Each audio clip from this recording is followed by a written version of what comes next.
Teman-teman, pada bagian ini kalian akan memahami bahwa tujuan menulis paragraf argumentasi adalah untuk menyampaikan pendapat atau opini penulis tentang suatu masalah. Selain itu, tujuan menulis paragraf adalah agar orang percaya pada opini-opini penulis, data atau fakta yang mendukung harus disertakan. Oleh karena itu, pada kesempatan ini kalian akan diajak untuk mengenali kalimat fakta dan kalimat opini yang digunakan dalam teks argumentasi. Paragraf argumentasi juga biasanya dipakai oleh penulis untuk menyampaikan opini berupa ide-ide atau gagasan-gagasannya tentang suatu hal. Selain itu, agar pembaca mengikuti opini penulis, perlu disertakan pula data berupa fakta-fakta. Sebagai pembaca, kita harus dapat membedakan antara fakta dan opini, sehingga informasi yang diperoleh tidak tercampur aduk antara fakta atau kenyataan dengan sebuah opini atau pendapat. Menurut Kamus Besar Bahasa Indonesia, fakta adalah sesuatu hal yang benar-benar ada dan terjadi. Fakta sering juga disebut dengan kenyataan. Fakta dapat diperoleh melalui suatu pengamatan terhadap suatu objek atau peristiwa kejadian tertentu. Kalimat fakta adalah suatu kalimat yang di dalamnya terdapat sebuah informasi yang sebenarnya dan dapat dibuktikan kebenarannya. Contoh kalimat fakta sebagai berikut. 1.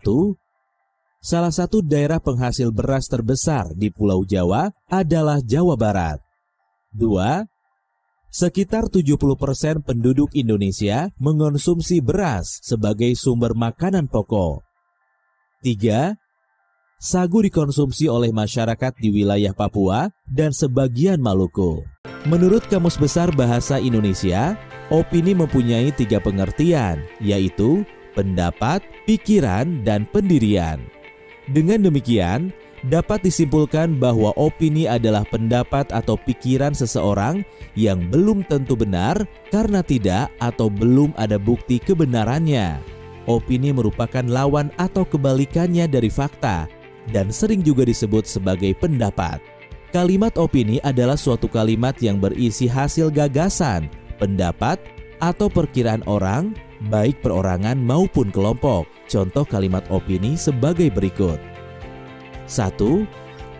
Apabila dikembangkan dengan baik, sagu dapat menggantikan beras sebagai makanan pokok di Indonesia. 2. Sebagian warga negara Jepang mulai menyukai ubi ungu sebagai makanan pokok pengganti nasi. 3. Jika memungkinkan, dalam waktu dekat Indonesia bisa mengekspor umbi ke beberapa negara di Eropa. Mari kita lakukan kegiatan 1. Simaklah audio dari teks argumentasi ini dan identifikasilah mana yang merupakan kalimat fakta dan kalimat opini. Kemudian, temukan 3 kalimat fakta dan 3 kalimat opini yang digunakan dalam audio dari teks berikut ini. Ketahanan pangan pada masa pandemi COVID-19. Pandemi COVID-19 mengajarkan kepada kita bahwa ketahanan pangan nasional sangat penting ketika negara lain tidak dapat melepas cadangan pangan ke pasar global. Organisasi Pangan dan Pertanian Perserikatan Bangsa-Bangsa (FAO) memperingatkan kepada negara-negara anggotanya untuk menjaga ketersediaan pangan nasional di negara masing-masing. Walaupun stok pangan secara global cukup, karena pandemi COVID-19 mengharuskan karantina total atau sebagian wilayah, setiap negara anggota harus bisa mencukupi kebutuhan pangan rakyatnya. Situasi ini memberi tekanan berat pada rantai pasok pangan, karena perdagangan global menjadi terbatas karena banyak negara menutup pelabuhan dan perbatasan. Di dalam negeri sendiri, produksi pangan melibatkan jejaring petani, pasokan sarana produksi, pengolahan pasca panen, logistik dan distribusi, hingga perdagangan eceran. Jika salah satu mata rantai terhambat, pasokan pangan juga akan terganggu.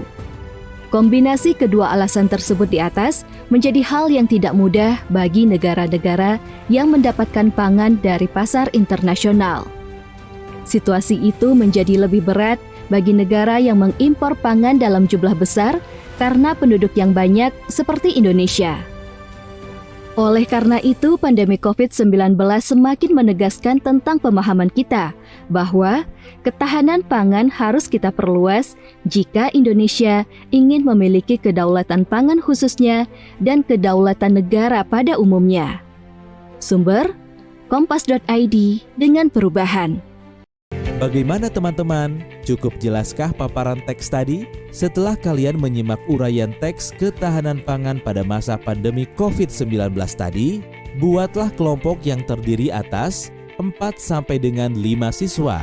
Kemudian, diskusikan dan jawablah pertanyaan berikut ini. 1. Jawablah benar atau salah untuk pertanyaan-pertanyaan berikut ini. A. Berikut adalah kalimat fakta. Pengenalan sagu dan ketela sebagai pengganti beras kepada masyarakat mendesak dilakukan. B. Berikut adalah kalimat opini. Ketela mulai ditanam di daerah Kalimantan secara besar-besaran tahun 2017 dan panen raya akan terjadi awal tahun 2019. C. Berikut adalah kalimat fakta. Pemerintah memberikan bantuan berupa pupuk kepada petani yang mau menanam tanaman selain padi tahun ini. D. Berikut adalah kalimat opini. Masyarakat perkotaan, terutama di Jakarta, Surabaya, dan Makassar, mulai menyukai umbi-umbian sebagai makanan alternatif pengganti beras. E. Berikut adalah kalimat fakta untuk memenuhi kebutuhan dalam negeri. Pemerintah melakukan impor beras dari Vietnam. 2. Manakah pada kalimat di bawah ini yang menunjukkan kalimat fakta atau kalimat opini? A. Dapat dibuktikan kebenarannya karena berasal dari kejadian yang sebenarnya. B. Bersifat subjektif dan biasanya disertai dengan pendapat, saran, dan uraian yang menjelaskan. C. Berisi data-data yang bersifat kuantitatif berupa angka dan kualitatif berupa pernyataan. D. Berisi pendapat tentang peristiwa yang terjadi yang bisa berupa pikiran atau pendapat seseorang maupun kelompok. E.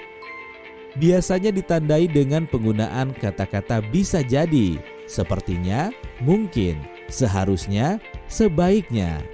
F. Mempunyai data yang akurat baik waktu, tanggal, tempat, dan peristiwanya. G. Kenyataan kejadian yang sedang atau telah dan pernah terjadi. H. Menunjukkan peristiwa yang belum pasti terjadi atau terjadi di kemudian hari. 3. Berdasarkan hasil diskusi pada soal nomor 2, buatlah kesimpulan tentang perbedaan antara kalimat fakta dan kalimat opini dengan menggunakan pola pengembangan deduksi. Jangan lupa, dalam paragraf yang kalian buat juga harus memperhatikan penggunaan ejaan yang baik. Selanjutnya, kita akan bertemu dengan pokok bahasan subbab D, menulis teks argumentasi dengan tema ketahanan pangan lokal. Sampai jumpa di buku audio selanjutnya.